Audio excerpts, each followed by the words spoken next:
இருந்துச்சு. சூப்பர். நான் என் பாட்டி வீட்டுக்கு போயிருந்தேன். அவங்க நிறைய குதிரை போட்டாங்க. நாங்க நல்ல விளையாடினோம். என்கிட்ட புதிர் போடுங்க, நான் உங்க எல்லாரையும் வெல்ல போறேன். சரி, இடி இடிக்கும், மின்னல் மின்னும், மழை பெய்யாது, அது என்ன? பட்டாசு. என்னோட turn. கல்லு இப்போ கடிக்க மாட்டான். அவன் யார்? இது பாரு, குண்டுக்குள்ளனுக்கு குடுமி நிமிர்ந்தே இருக்கும். அவன் யார்? கத்திரிக்காய். வீட்டுக்குள்ள இருக்கும், வீட்டுக்காரனுக்கு தெரியாது. பரிசு.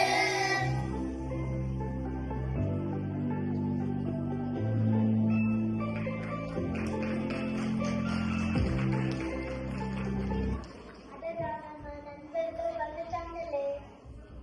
இப்பதான் புதிர்கள் போட்டு விளையாடினோம். கோடை விடுமுறையில என்ன பண்ணீங்க?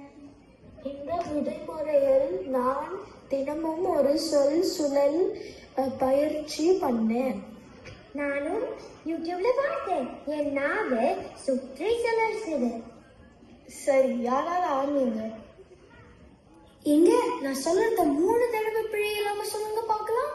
முள்ளுக்கு முள் பிடிச்ச முள்ளு, முள்ளுக்கு முள்ளு பிடிச்ச புல்லு, முள்ளுக்கு புல்லு பிடிச்ச முள்ளு, முள்ளுக்கு முள்ளு பிடிச்ச முள்ளு. ஆஹா, இதுதாங்க. பழுத்து கிளவி கொளத்து மலையில் வழக்கி விழுந்தான். பழுத்த மழையில் பழுத்த கிழவி கொழுத்த மழையில் வழுக்கி விழுந்தான். பழுத்த கிழவி கொழுத்த மழையில் வழுக்கி விழுந்தான். இப்போ ஏட்ட நம்ம தோசை நல்ல தோசை, தச்ச தோசை தீஞ்ச தோசை. நல்ல தோசை நம்ம தோசை நல்ல தோசை, தச்சன் தோசை தீஞ்ச தோசை. நம்ம தோசை நல்ல தோசை, தச்சன் தோசை தீஞ்ச தோசை. தோசை சொன்ன உடனே எனக்கு பசிக்குது. இப்போ இது சொல்லுங்க பார்க்கலாம். இது யார் தச்ச சட்டை? எங்க தாத்தா தச்ச சட்டை. இது யார் தச்ச சட்டை? நம்ம தாத்தா தச்ச சட்டை. இது யார் தச்ச சட்டை? நம்ம தாத்தா தச்ச சட்டை. யார் தைச்சா என்ன? அளவு சரியா இருந்தா போட்க வேண்டியதானே. வாங்க, நாமளும் அவங்களோட வெளியில போய் விளையாடலாம். சரி வாங்க, நம்மளும் அவங்க கூட சேர்ந்து விளையாட போலாம்.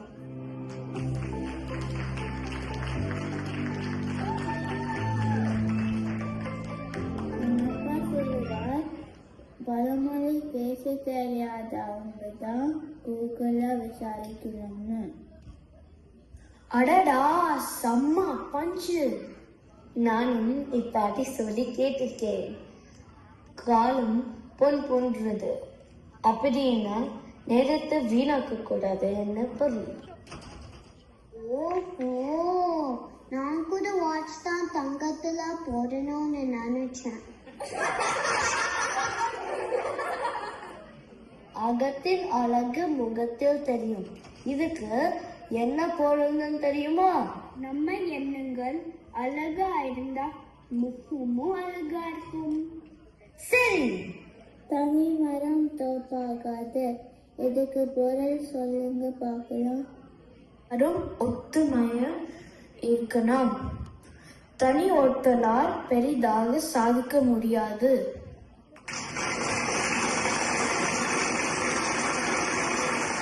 அளவுக்கு மிஞ்சினால் அமிர்தமும் நஞ்சு. அப்படின்னா என்னன்னு தெரியுமா? நல்லதா இருந்தா கூட அளவோடு இருப்பதுதான் சிறப்பு. நான் கேட்கிறேன், மின்னுவதெல்லாம் பொன்னல்ல. இதுக்கு பொருள் சொல்லுங்க பார்ப்போம். பல பலன் இருப்பதெல்லாம் பொன்னாகும்.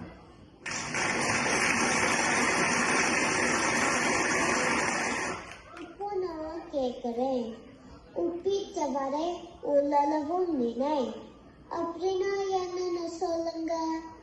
நமக்கு உதவி செஞ்சவங்கள நம்ம எப்போதும் மறக்க கூடாது. உப்பிட்டவங்களை மட்டும் இல்ல, காரமா கொடுத்தவங்களையும் மறக்க முடியாது.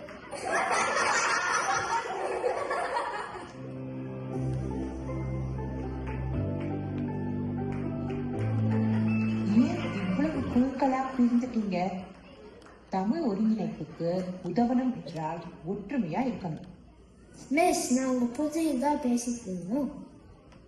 நாங்கள் நாவே சொல்ல வைத்தோம்.